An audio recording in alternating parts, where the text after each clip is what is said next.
लोकसभा इंतखाबात की तारीख का ऐलान कर दिया गया है। दोनों तेलुगु रियासतों तेलंगाना और आंध्र प्रदेश में 13 मई को आम इंतखाबात के लिए वोट डाले जाएंगे।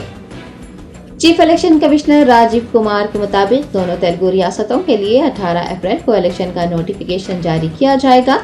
पर्चा नामजदगी 25 अप्रैल से कबूल की जाएगी। नामजदगियां वापस लेने की आखिरी तारीख 29 अप्रैल रहेगी। 13 मई को आम इंतखाबात और ज़िमनी इंतखाब होगा।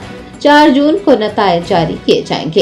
इलेक्शन कमीशन ऑफ इंडिया ने कहा है कि हर एमएलए उम्मीदवार को 38 लाख रुपए और एमपी उम्मीदवार को 90 लाख रुपए खर्च करने की इजाजत है। उम्मीदवारों को गाली गलौज न करने और दुश्मनी पैदा न करने की ताकीद की गई है।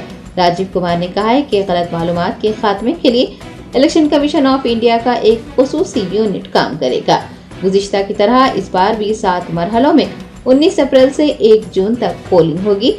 तेलंगाना और आंध्र प्रदेश में चौथे मरहले में इंतखाबात होंगे। आपको बता दें कि मुल्क में 29 साल तक की उम्र के करीब 21.5 करोड़ नौजवान वोटर्स हैं। 1.82 करोड़ वोटर्स ऐसे हैं जो पहली बार वोट डालेंगे। ये तमाम अफराद अपने मुस्तकबिल का फैसला करने के लिए वोट डालने जा रहे हैं। मुल्क में वोटर्स की कुल तादाद 96.8 करोड़ है, जिनमें से 49.7 करोड़ मर्द हैं और 47 करोड़ खवातीन हैं।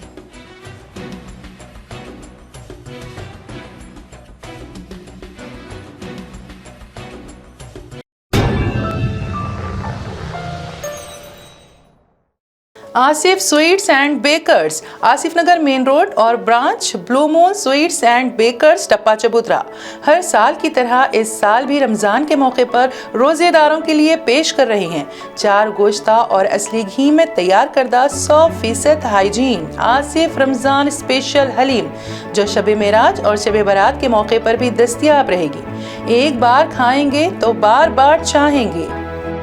आसिफ स्वीट्स एंड बेकर्स की खुसूसियत